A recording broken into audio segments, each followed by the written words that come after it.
Hello student, welcome to Mehta online classes.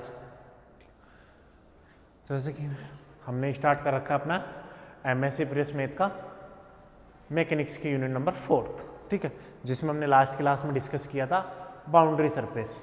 ठीक है, कि आपके पास बाउंड्री सरफेस क्या होती है और उससे किसी भी सरफेस को आपको अगर बाउंड्री सरफेस दिखाना है तो उसकी क्या कंडीशन होती है। तो हमने क्या बात की थी, देखो बाउंड्री सरफेस क्या होती है, एक ऐसी सरफेस होती है जिसके किसी भी इंस्टेंट टाइम पे कोई पॉइंट लिया, मैंने कोई आर्बिट्रेरी पॉइंट पी लिया, उस पॉइंट पी पे आपके पास उस सरफेस की नॉर्मल वेलोसिटी का कंपोनेंट और फ्लूइड वेलोसिटी का नॉर्मल कंपोनेंट दोनों क्या होनी चाहिए, इक्वल होनी चाहिए। अगर वो दोनों इक्वल हैं तो आपके पास जो सरफेस होगी वो आपके पास क्या होगी, बाउंड्री सरफेस होगी। और किसी भी सरफेस को बाउंड्री सरफेस दिखाने के लिए आपको हमने एक कंडीशन डेराइव की थी, वो क्या थी कि जो आपके पास कोई भी सरफेस है वो बाउंड्री सरफेस होगी कब, जब वो आपके पास किसको सेटिस्फाई करे, मेटेरियल डेरिवेटिव को। अगर वो मेटेरियल डेरिवेटिव को सेटिस्फाई करती है तो वो सरफेस आपके पास क्या होगी, बाउंड्री सरफेस होगी। ठीक है, आज उसी से रिलेटेड आप अपन जो क्वेश्चन डिस्कस कर सकते हैं वो उससे रिलेटेड हम क्वेश्चन डिस्कस करेंगे जो आपके पास यूनिवर्सिटी ने लास्ट ईयर जो भी आपके पास प्रीवियस ईयर में जो भी यूनिवर्सिटी ने जो इस प्रॉब्लम यानी इस पर्टिकुलर पॉइंट पे जो प्रॉब्लम पूछ रखे हैं ना, उनके बारे में हम डिस्कस करेंगे। ठीक है, तो आज हम उस पर बेस प्रॉब्लम की बात करते हैं। ठीक है, तो देखो आज उसी से रिलेटेड एक प्रॉब्लम है। तो देखो मैं प्रॉब्लम ये रही अपने पास प्रॉब्लम। ठीक,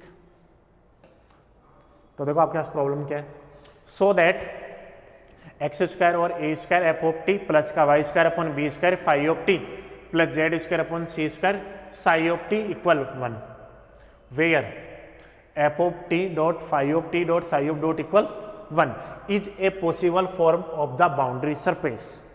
हमें क्या प्रूव करना है कि ये जो फॉर्म है वो आपके पास क्या होनी चाहिए, ये जो सरफेस है वो क्या है, आपके पास एक बाउंड्री सरफेस है। और वो बाउंड्री सरफेस कब होगी, जब आपके पास f of t dot phi of t dot psi of t dot equal कितना होना चाहिए, 1। यानी इन तीनों का मल्टीपल अगर 1 है तो ये जो सरफेस है वो आपके पास क्या होगी, बाउंड्री सरफेस होगी। तो हमें क्या प्रूव करना है कि ये सरफेस क्या होनी चाहिए, बाउंड्री सरफेस होनी चाहिए और उसके लिए ये रिलेशन होना चाहिए। ठीक है, तो आप जानते हो कि बाउंड्री सरफेस की जो कंडीशन थी उसकी बात करते हैं कि आपने बाउंड्री सरफेस की क्या कंडीशन थी। बाउंड्री सरफेस के लिए क्या करनी चाहिए, ये सरफेस किसको सेटिस्फाई करनी चाहिए, मटेरियल डेरिवेटिव को। तो पहले जो अपने पास सरफेस दी हुई है उसकी बात करते हैं। तो देखो solution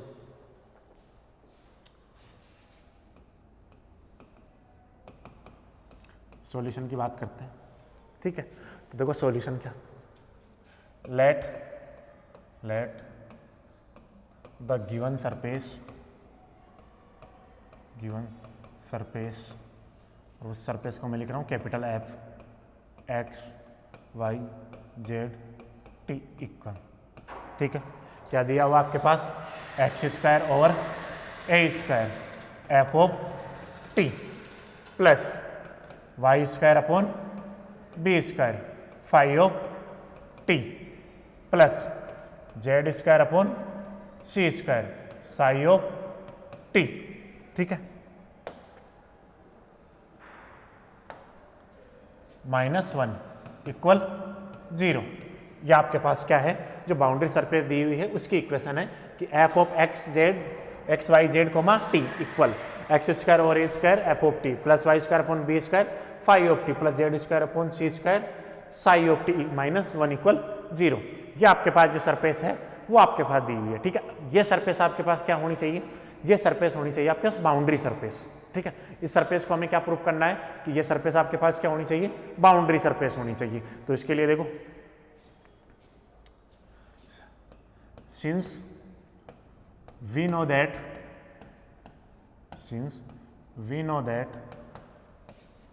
the surface f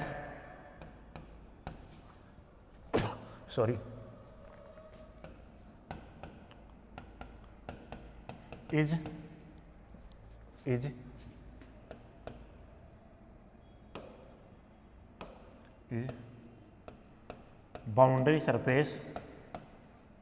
boundary surface if df upon dt equal 0, यानी इसका जो मटेरियल डेरिवेटिव है वो क्या होना चाहिए, वेनिश होना चाहिए। और इसी मटेरियल डेरिवेटिव को आप पढ़ते आए हो, क्या पढ़ते हैं, del F upon del t plus का u, del F upon del x plus का v, del F upon del Y plus का डब्लू, del F upon del Z equal 0। ठीक है, since we know that the surface f x comma y f of x Y Z comma T is a boundary surface if, जो material derivative है वो क्या होना चाहिए, वेनिश। और material derivative के लिए क्या होती है, del F upon del t plus का u, del F upon del x plus का v, del F upon del Y plus का डब्लू, del F upon del Z. ये क्या होना चाहिए आपके पास, ये 0 होना चाहिए। ये अगर 0 है तो आपके पास जो सरफेस होगी वो क्या होगी, आपके पास बाउंड्री सरफेस होगी। ठीक है, तो चलो इससे वैल्यू निकालते हैं अपन और यहाँ पुट करते हैं। तो देखिए, पहले हमें निकालना del F upon del T, फिर उसके बाद में निकालना del F upon del X, उसके बाद में निकालना del F upon del Y और उसके बाद में निकालना del F upon del Z. तो इसको देता हूँ मैं इक्वेशन नंबर 2।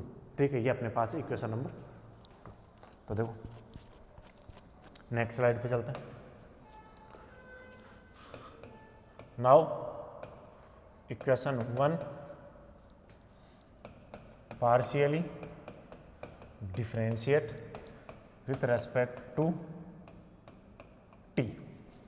इक्वेशन 1 है, उसको मैं क्या कर रहा हूँ, पार्शियली डिफरेंशिएट कर रहा हूँ, किसके रेस्पेक्ट में, टी के रेस्पेक्ट में, क्योंकि मुझे चाहिए del F upon del T. तो देखो क्या है equation 1, F x comma Y comma Z equal x square plus Y square F of T plus Y square upon B square phi of T plus Z square over C square psi of T -1 equal 0। तो देखो यहाँ से X square upon ए square constant, तो five of T का कर देंगे। तो देखो इस तरफ तो बन गया आपके पास del F upon del T equal x square upon ए स्क्वायर तो कॉन्स्टेंट, एफ ऑफ टी का करोगे तो एफ डैश टी। ठीक है, plus Y square upon B square तो कॉन्स्टेंट, फाई ऑफ टी का करोगे तो phi dash of T plus Z square और सी स्क्वायर तो कॉन्स्टेंट, साई ऑफ टी का करोगे तो साई डैश ऑफ टी, और 1 का कितना हो जाएगा 0। ठीक है, similarly del F upon del X, del U upon del Y, del over del Z. Again equation 1 partially differentiate with respect to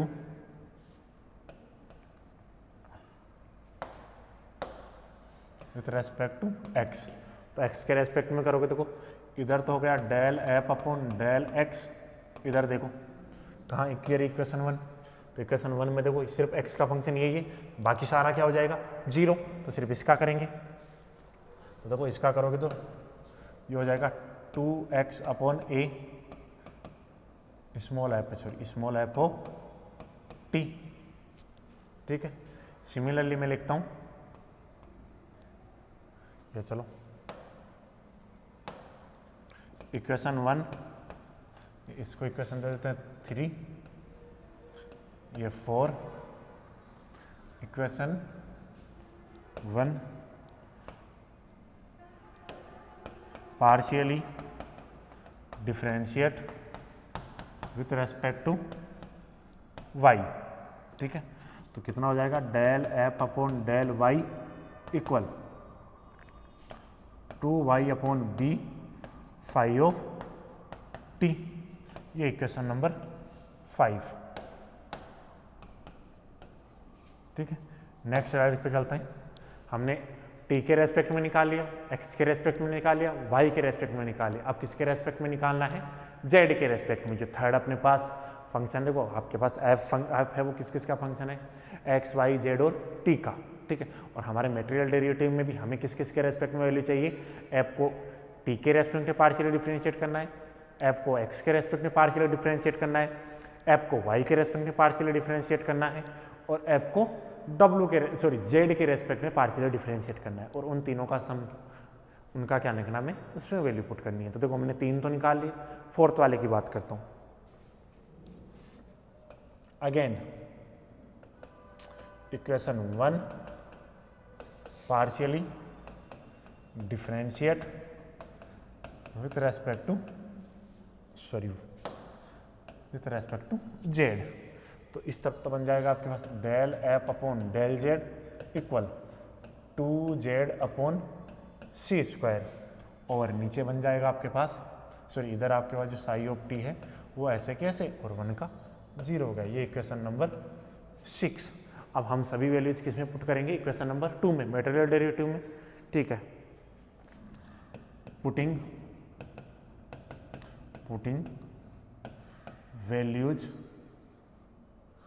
values in equation 2 from equation 3, 4, 5 and 6 मैं 3, 4, 5 and 6 से value किस में पुट कर रहा हूँ, equation number 6 equation number 2 में। तो मैं एक बार आपको वैल्यू दिखा देता हूँ। ये हमने टी के रेस्पेक्ट में किया था, हमारे पास ये वैल्यू आई थी। ये हमने एक्स के रेस्पेक्ट में किया, ये वैल्यू आई। हमारे वाई के पास ये वैल्यू आई। ठीक है, और जेड के रेस्पेक्ट में निकाल ली, और ये आपके पास इक्वेशन नंबर 2 जो मटेरियल डेरिवेटिव है। तो इनमें वैल्यू पुट करते हैं। देखो,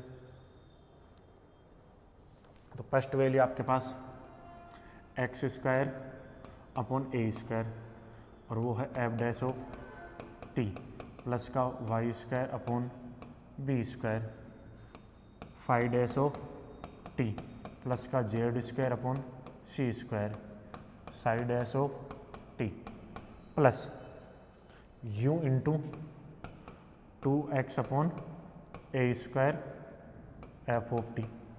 ये मैंने किसकी वैल्यू रखी है, del F upon del x. ये रही del F upon del x, यहाँ नीचे इनके स्क्वायर चल रहा है, ठीक है, ये स्क्वायर लगाना भूल गया था, सी स्क्वायर। ठीक है, प्लस v ऐसे कैसे 2y upon B square phi of T,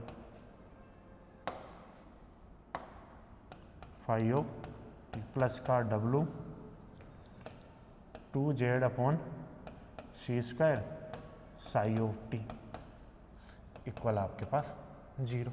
ये होना चाहिए। अब देखो इनमें कॉमन कौन कौन आ रहा है, जो कॉमन आता है वो कॉमन ले लेते हैं।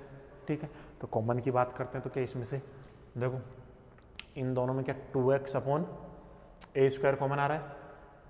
ठीक है, क्या कॉमन आएगा 2x अपॉन ए स्क्वायर। में फर्स्ट की बात करता हूँ, देखो पेन में चेंज कर लेता हूँ एक मिनट। देखो इस वाली टर्म में और इस वाली टर्म में देखो आप, क्या एक तो कॉमन आ रहा है आपके पास x अपॉन ए, 2x अपॉन ए स्क्वायर। देखो ए स्क्वायर इसमें भी है, इसमें भी है, x उसमें भी है, x इसमें भी है। तो एक तो आपके पास x कॉमन आ गया। ठीक है, और एक आपके पास एफ ऑफ टी, और एफ ऑफ टी भी कॉमन ले लेते हैं जो हमें रूल चाहिए। तो देखो इसके लिए, तो यहाँ से देखो मैं कॉमन लेता हूँ। ठीक है, तो यहाँ से कॉमन आ जाएगा आपके पास एक्स स्क्वायर नहीं होगा, 2x अपॉन ए स्क्वायर, और एफ ऑफ टी कॉमन लिया मैंने। ठीक है, तो एफ ऑफ टी कॉमन लूँगा, तो ये तो आपके पास बन गया u प्लस यहाँ से देखो एक्स स्क्वायर, तो एक तो x बच गया, तो एक तो बच गया आपके पास x, एक बच जाएगा आपके पास f dash of T upon 2f of t, यही बचेगा क्या। देखो 2x अपॉन ए स्क्वायर कॉमन लेंगे, तो 2x अपॉन ए स्क्वायर कॉमन लूँगा, तो 2x अपॉन ए स्क्वायर कॉमन लिया और एफ ऑफ टी कॉमन लिया, तो यहाँ तो सिर्फ यूँ बचेगा इस वाले टर्म में। तो इस वाले टर्म में देखो एक्स स्क्वायर यानी x कॉमन ले रहे हैं। ठीक है, x कॉमन लेंगे तो एक तो x बचेगा, ए स्क्वायर कॉमन लेंगे तो ए स्क्वायर नहीं बचेगा, एफ ऑफ टी नहीं है तो एफ ऑफ टी से भी डिवाइड हो जाएगा, 2 नहीं है तो 2 से भी डिवाइड हो जाएगा। ये यहाँ तो ये बन गया। सेकेंड वाले में इसी प्रकार सिमिलरली मैं 2y upon B square phi of T common लेता हूँ, तो देखो यहाँ से भी क्या बन जाएगा आपके पास v प्लस का y phi dash of T upon 2 of phi T plus 2z upon C square psi of T. तो यहाँ बच जाएगा आपके पास w प्लस का w प्लस z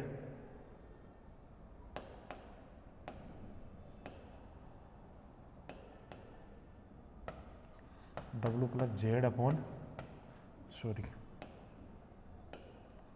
साई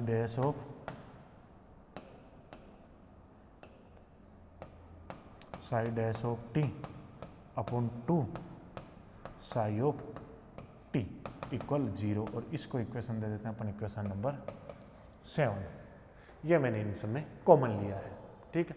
अब इसमें कॉमन लिया है तो ये क्या होना चाहिए, ये 0 के इक्वल होना चाहिए। तो 0 के इक्वल होने के लिए ये वाली टर्म, यानी देखो इसमें से 0 के इक्वल 2 को तो कॉमन लेके 0 को भेजेंगे तो ये वाली 0 हो जाए, ये वाली टर्म 0 हो जाए, ये वाली टर्म 0 हो जाए, क्योंकि मटेरियल डेरिवेटिव को सेटिस्फाई करने के लिए क्या इस बार जो LHS वाला पार्ट है उसमें भी क्या आना चाहिए, 0 आना चाहिए आपके पास। तो ठीक है, इसको सेटिस्फाई करवाते हैं।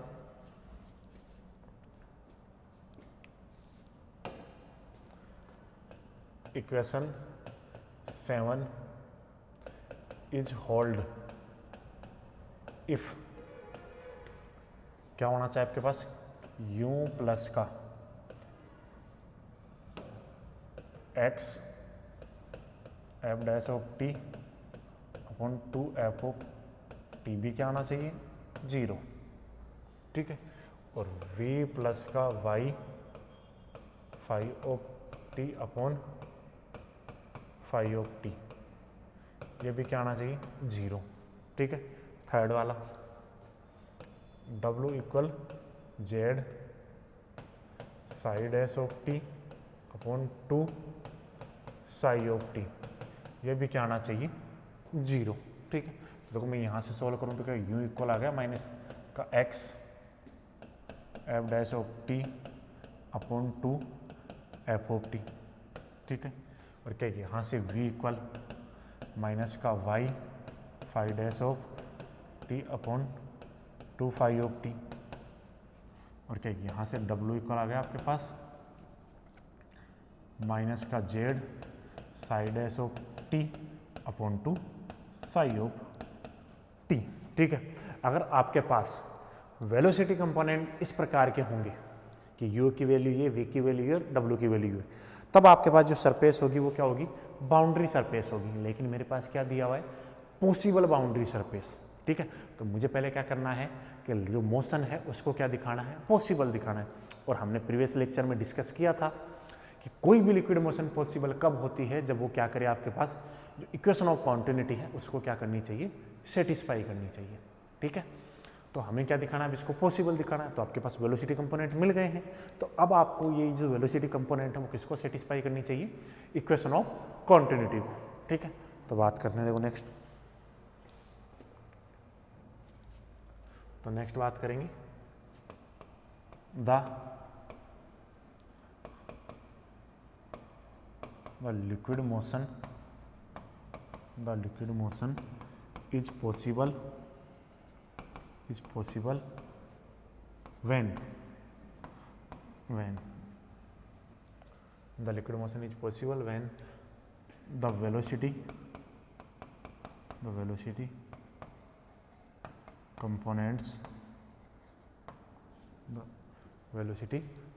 components थोड़ा सा इसको बड़ा लिख देता हूँ,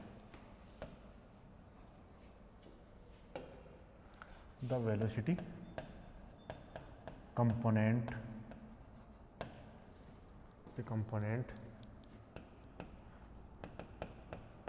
satisfy equation of continuity,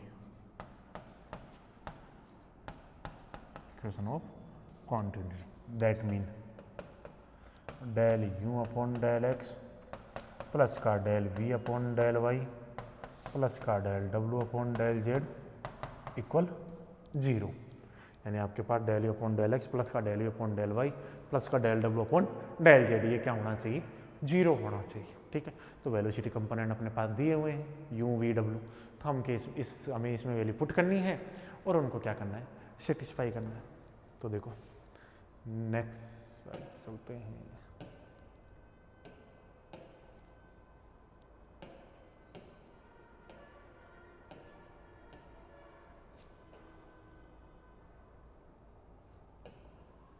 ठीक है। तो देखो वेलोसिटी कंपोनेंट निकालते हैं, तो u v w x, ठीक है। वैल्यू पुट करता हूँ, तो देखो इक्वेशन ऑफ कंटिन्यूटी क्या थी अपने पास, तो देखो डेल अपॉन डेल एक्स, और यू की वैल्यू कितनी है आपके पास, minus of x f dash of T plus का 2f ऑफ टी, यही है आपके पास, ठीक है, equation of continuity.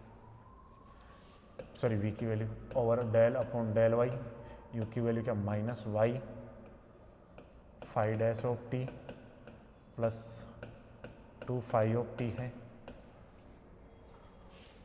Plus del upon del z क्या, माइनस का z upon psi dash of t minus का 2 साई ऑफ टी इक्वल 0 है।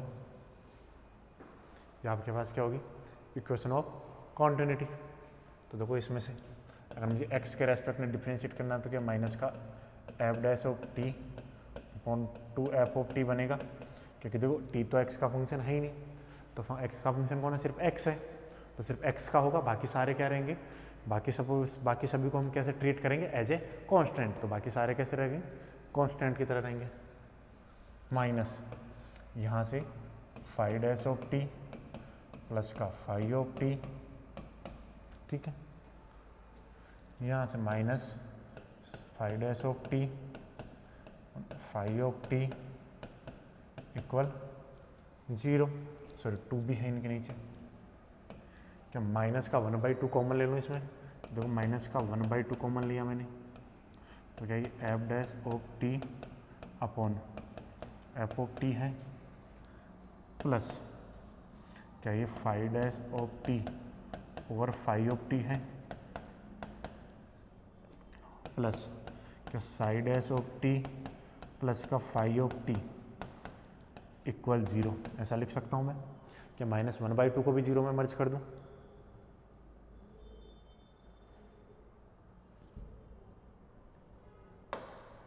माइनस 1/2 को भी 0 में लेता हूँ, तो यहाँ से हो गया five dash of T five of T plus five dash of T plus का फाइव ऑफ टी प्लस का psi dash of T plus का साई ऑफ टी इक्वल 0, ऐसा लिख सकते हैं, ठीक है, तो ऐसा लिख सकते हैं, तो मैं क्या इसको ऐसा भी लिख सकता हूँ, ठीक है, क्या मैं इसको ऐसा लिख सकता हूँ d/dt ऑफ, इसको क्या मैं log of F of T लिख दूँ, ठीक है, देखो d/dt अप्लाई करो, तो d/dt करोगे तो log का होगा, देखो इधर मैं यहाँ बता देता हूँ पहले, d/dt और log ऑफ कुछ भी मान लेते हैं अपन, जैसे g ऑफ t मान लेता हूँ मैं, ठीक है, तो देखो पहले जो d/dt होगा वो किसका होता है, फंक्शन का, तो log का करोगे तो क्या 1 जो इस log में फंक्शन है उसका हो जाएगा 1/gt, अब 1/g ऑफ टी, अब किसका करेंगे, फंक्शन का, तो क्या इसका g डैश ऑफ टी हो जाएगा, तो इसको क्या g dash of T upon g of T लिख सकता हूँ क्या, ऐसा लिख सकते हैं, तो ये लो देखो ये हमने इसका किया,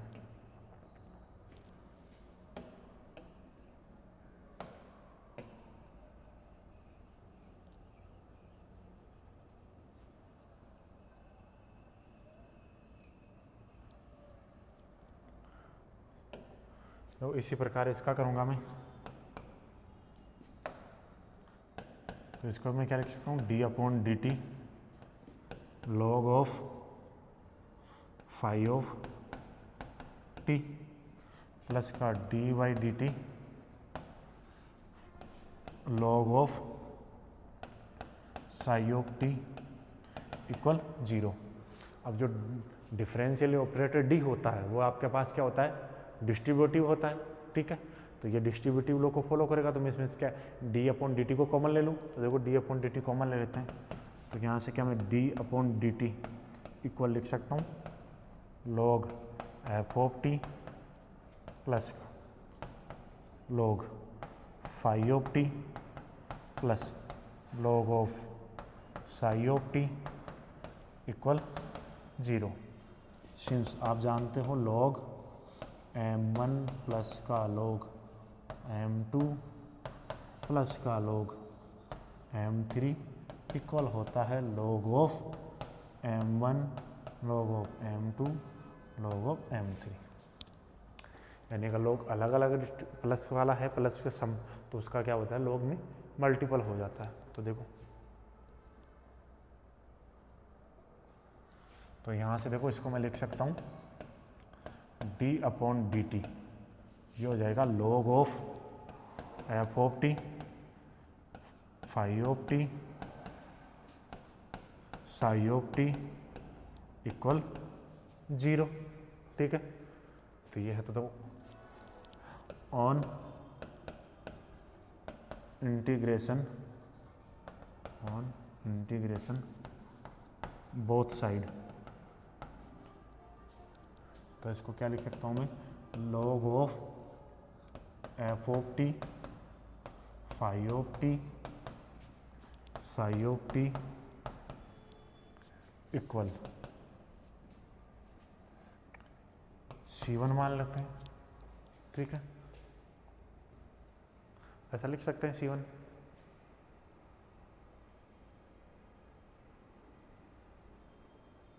देखो ये C1 लिखा मैंने, तो यहाँ से ऐसा भी कर सकता हूँ मैं, f of t phi of t psi of t equal e की power C1, where C1 is integration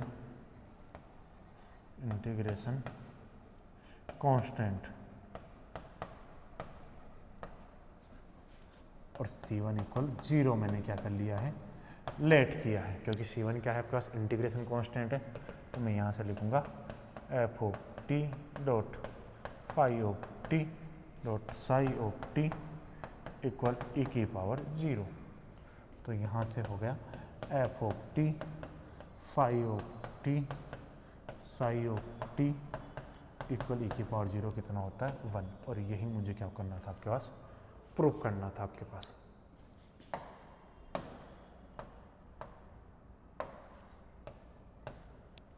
psi of t, इन तीनों का मल्टीपल कितना होना चाहिए, 1 होना चाहिए। तो आपके पास मैं क्या लिखूंगा, hence the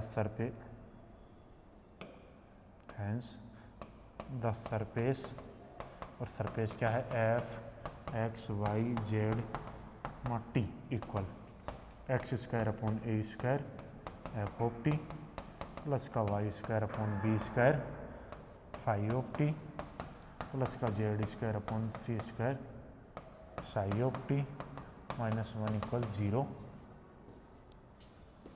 is a possible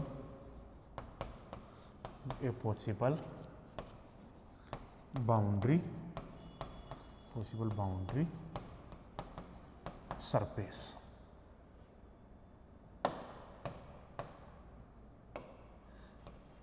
boundary surface, यही हमें क्या प्रूव करना था कि जो आपके पास जो सरफेस दी हुई है वो क्या होनी चाहिए, आपके पास पॉसिबल बाउंड्री सरफेस होनी चाहिए। तो एक बार रिपीट कर लेते हैं इसको, जो भी अपन ने किया है। तो देखो फर्स्ट स्लाइड पे चलते हैं अपन।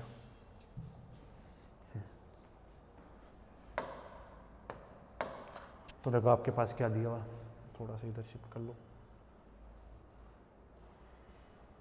थोड़ा बड़ा भी कर देता हूँ मैं इसको, ये लो अच्छे से दिखे।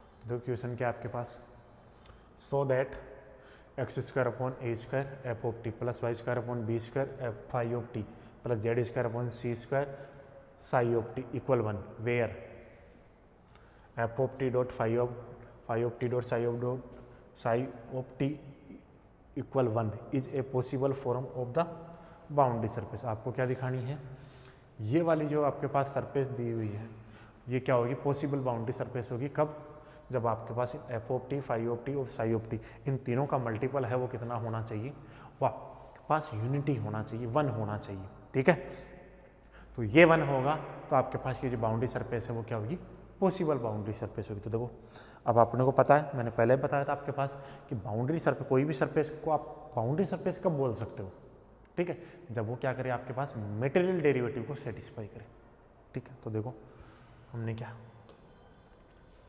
देखो हमने let the given surface F of x Y Z comma T equal x square upon A square five of T plus Y square upon z square F of T plus Y square upon B square five of T plus का Z square upon C square psi of T -1 equal 0, ठीक है।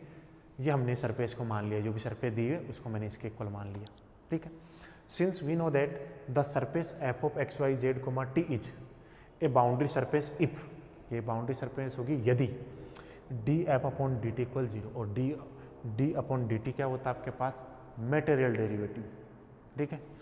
और d F upon D t plus का u del F upon del x plus का v del F upon del Y plus का डब्ल्यू del F upon del Z equal 0, ये क्या होना चाहिए आपके पास 0 होना चाहिए मटेरियल डेरिवेटिव। तो हम क्या करेंगे इस सरफेस से del F upon del T की value, del F upon del X की value, del F upon del Y की वैल्यू और del F upon del Z की वैल्यू, ये वैल्यू निकालेंगे और इस इक्वेशन नंबर 2 में हम क्या करेंगे पुट करेंगे। तो देखो next, now equation 1 partially differentiate with respect to T.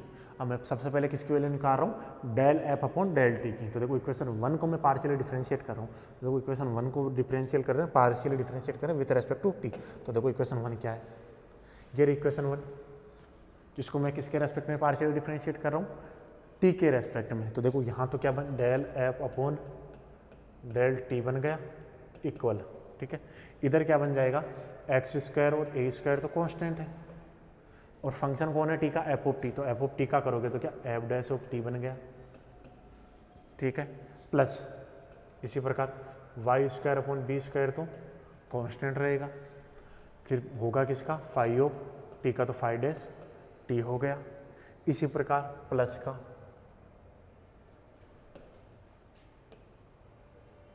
ठीक है,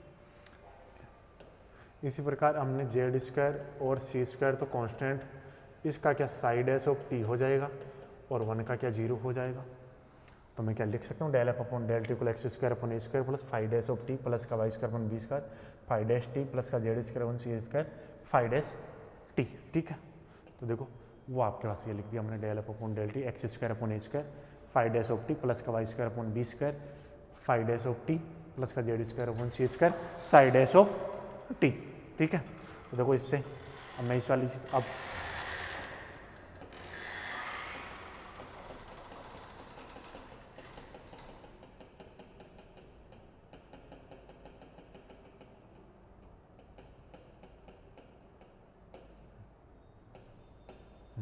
ये वैल्यू हमने निकाल किसकी वैल्यू निकाल के रख दी है del F upon del T की, ठीक है।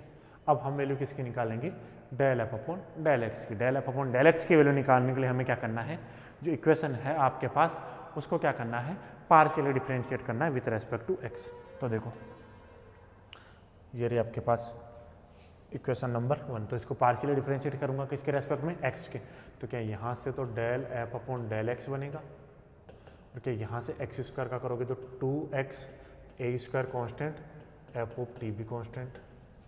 अब पार्शियली कर रहे हो तो बाकी सभी का क्या हो जाएगा 0, तो del F upon del X equal हो जाएगा 2x upon A square F of T. ये लो del F upon del X equal 2x upon A square F of T. तो ये हमने del F upon del X का कर लिया।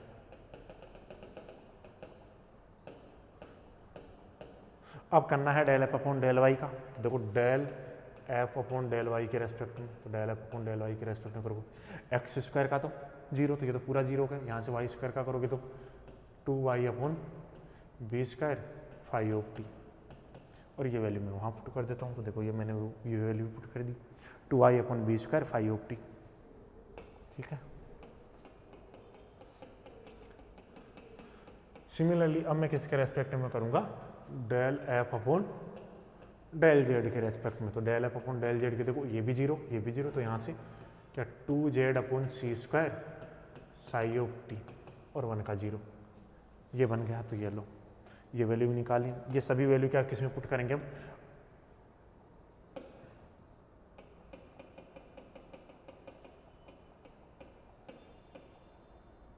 ठीक है, ये सभी वैल्यू पुट करते हैं।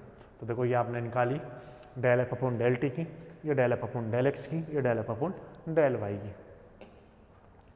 Again equation 1 partially differentiate with respect to Z, तो del F upon del Z equal है 2z upon C square five of T, ये इक्वेशन नंबर 6। अब मैं क्या करता हूँ, इन सभी की वैल्यू इक्वेशन नंबर 2 में पुट करता हूँ, जो आपके पास क्या है, मटेरियल डेरिवेटिव की वैल्यू है। तो देखो putting values in equation 2 from equation 3, 4, 5 and 6, 3, 4, 5, 6 हम वैल्यू पुट करते हैं। तो देखो ये आपके पास होगी इक्वेशन नंबर 3 की वैल्यू, जो हमने टी के रेस्पेक्ट में डिफरेंशिएट किया था।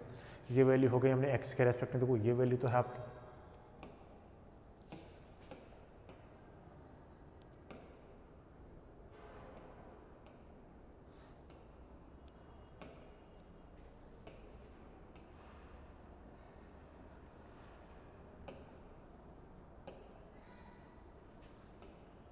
ये तो वैल्यू हमने जो आपके पास टी के रेस्पेक्ट में डिफरेंशिएट किया था वो वैल्यू, ये वाली वैल्यू जो हमने एक्स के रेस्पेक्ट में डिफरेंशिएट की, ये वाली वैल्यू जो हमने वाई के रेस्पेक्ट में डिफरेंशिएट किया, और ये वाली वैल्यू जो हमने जेड के रेस्पेक्ट में डिफरेंशिएट किया। ठीक है, तो देखो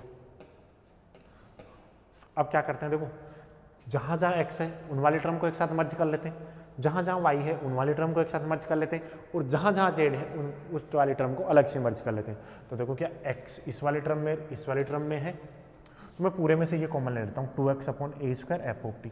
तो देखो मैंने 2x upon A square F of T common लिया, 2x upon A square F of T common लूँगा तो क्या यहाँ यूँ बचेगा, तो ये यूँ बच गया। अब यहाँ से बात करूँ देखो एक्स स्क्वायर, तो आपने x कॉमन लिया तो एक तो x बच गया, ठीक है, एक एफ डैश ऑफ टी बच गया, और ए स्क्वायर बाहर आई गया, और कॉमन आपके पास है क्या नहीं, एफ ऑफ टी और 2 नहीं है, तो इससे डिवाइड हो गया कि u plus x f dash of T 2 F of T, ये बन गया। ठीक है, प्लस इसी प्रकार हम क्या कॉमन ले लेते हैं 2y upon B square five of T. तो देखो 2y upon B square five of T common लिया, तो एक तो यहाँ तो सिर्फ बचेगा कौन, ये v बचेगा सिर्फ यहाँ, तो यहाँ तो बच गया ये सिर्फ v, और यहाँ आपके पास इसमें से v को देखो, तो यहाँ क्या बचेगा, एक तो y, बी स्क्वायर बाहर आ गया, एफ ऑफ टी है, five of T, five dash of T तो है, और आपके पास किससे डिवाइड और हो जाएगा 2 फाइव ऑफ टी से, तो ये 5 ऑफ 2 डी। इसी प्रकार देखो जेड वाले में मैंने कॉमन लिया, तो देखो इन सभी में कॉमन लिया। अब देखो इक्वेशन 7 इज होल्ड, अब वो मटेरियल डेरिवेटिव को सेटिस्फाई करेगा कब, देखो ये इक्वेशन सेटिस्फाई कब होगी, जब आपके पास देखो इसके RHS वाले पार्ट में तो जीरो है, RHS वाले पार्ट में तो जीरो है, तो इसके LHS वाले पार्ट में भी क्या होना चाहिए, जीरो, यानी मटेरियल डेरिवेटिव टोटल क्या होना चाहिए, वेनिश होना चाहिए।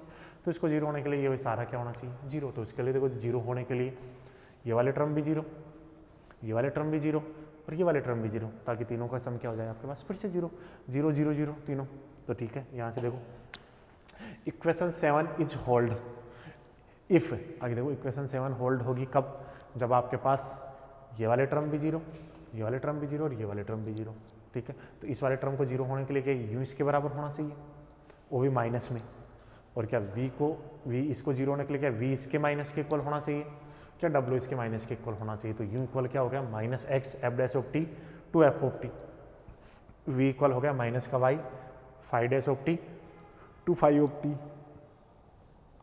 और w इक्वल हो जाएगा माइनस का z 5 dash of T 2 5 of T.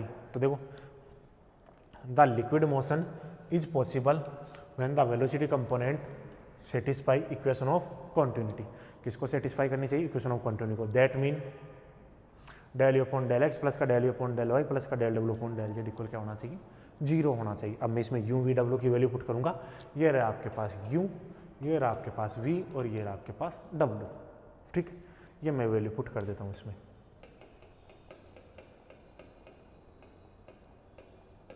ठीक है, तो ये वैल्यू पुट करते हैं।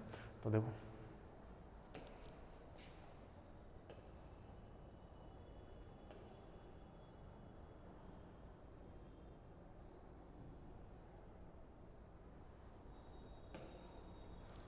ये हमने वैल्यू पुट की, देखो डेल अपॉन डेल एक्स ये यू की value, del upon del Y ये वी की value, del upon del Z ये डब्ल्यू की वैल्यू। तो देखो यहाँ से एक्स के रेस्पेक्ट में करोगे तो सिर्फ एक्स का होगा, बाकी सारा कांस्टेंट, तो एक्स का किया तो मैंने 1 हो गया, तो minus F dash of T upon 2 minus का 2 अपॉन माइनस का 2 एफ ऑफ टी। यहाँ भी वाई का करोगे तो 1 हो गया, तो माइनस का 5 dash of T 2 5 of T. यहाँ भी देखो जेड का किया तो 1 हो गया, तो माइनस का del 5 dash of T upon 2 5 of T equal 0। यहाँ से क्या देगा, माइनस का 1/2 कॉमन आ रहा है इसमें, तो इसमें से मैं पूरे में से क्या कॉमन लेता हूँ, माइनस का 1/2, तो माइनस का 1/2 मैंने कॉमन लिया, ठीक है। तो यहाँ क्या है, F dash of T upon F of T plus का five dash of T upon five of T plus का psi dash of T upon psi of T equal 0 आ गया। तो क्या मैं 1/2 को 0 में भेज दूँ, तो ये 1/2 तो 0 में चला गया, ठीक है। तो ये 1/2 0 में चला गया। तो यहाँ से ये लो, देखो मैंने इसको आपको बताया, ये फाइव डैश टी और ये आपके पास जो ये टर्म लिखी हुई है उसको मैं एक बार फिर से समझा देता हूँ। इधर देखो, अगर मैं वैल्यू निकालना चाहूँ,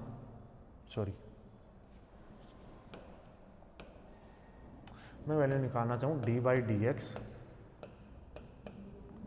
log of five of x की, ठीक है। तो मैं इसको क्या करूँगा, dy/dx ने x के रेस्पेक्ट डिफरेंशिएट करूँगा, तो पहले किसका होगा, log का। तो क्या log का क्या रूल होता है कि जो log के आपके पास log में जो ये नंबर होता है वो क्या होता है, 1/, में आ जाता है।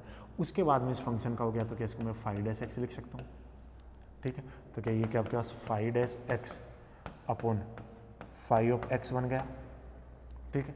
तो क्या मैं इस वाले टर्म को ऐसा भी लिख सकता हूँ, ऐसा, ये लो। तो यही लिखा है मैंने, देखो क्या 5-f' upon f of t, तो इसका हम क्या d/dt log of f of t लिख सकता हूँ, ये ला, ये देखो इधर वाला ऐसे।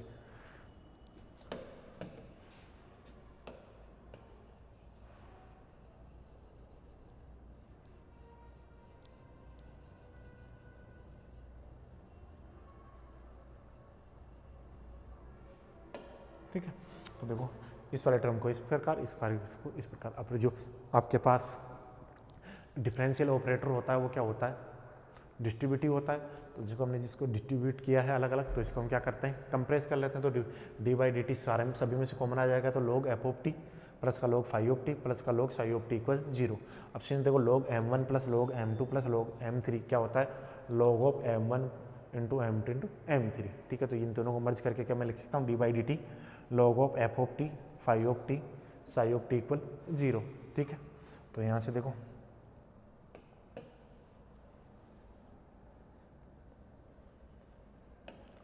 ऑन इंटीग्रेशन बोथ साइड, तो दोनों तरफ इंटीग्रेशन करके क्या होता है, log of f of t five of T और साई ऑफ टी इक्वल क्या हो जाएगा, c1।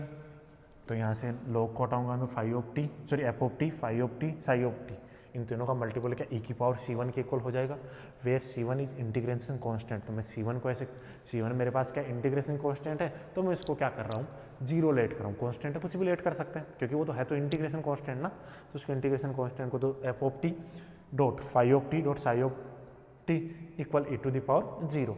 तो यहाँ से क्या मैं five of T psi of T f of T five of t dot psi of T equal 1 लिख सकता हूँ। और यहाँ देखो आपके पास यही आपको प्रूव करना था, hence the surface f of x y z comma T equal x² upon a² f of T plus y² upon b² five of T plus z² upon c² psi of T -1 equal 0 is a possible boundary surface. क्या है आपके पास, ये possible boundary surface है, और यही मुझे prove करना था।